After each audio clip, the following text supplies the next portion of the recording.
Igor Inocêncio, levantamento na área. A bola voltou, vem para a ponte. Gabriel Risso bateu, é gol!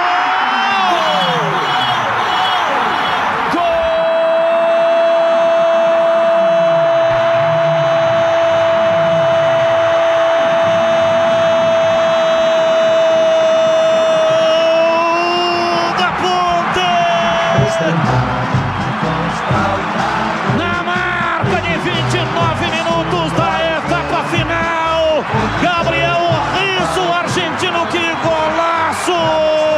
Lá pela direita, o levantamento veio na área, na cobrança de escanteio do Igor Inocêncio.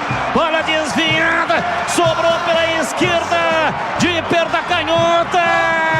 Gabriel Risso, uma paulada espetacular, mandou a bola no fundo do gol. Ela bateu lá dentro, me fez chuar.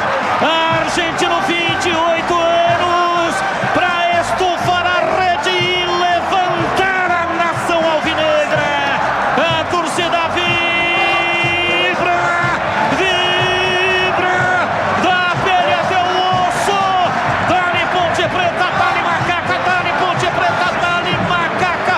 Essa amada Ponte Preta.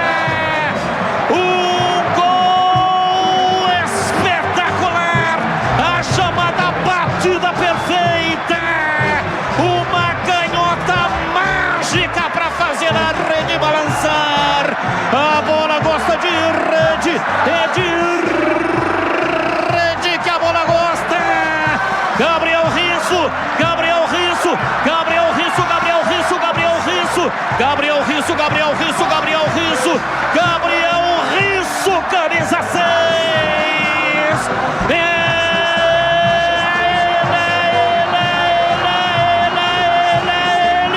Ele, o autor do gol, abre o placar do jogo.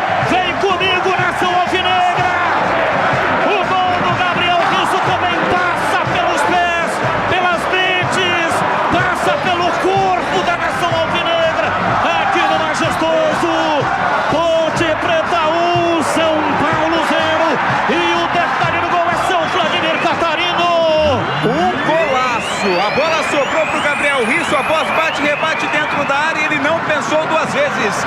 Meteu o pé esquerdo na bola, acertando no ângulo do goleiro da equipe do São Paulo, Rafael, que nada pôde fazer.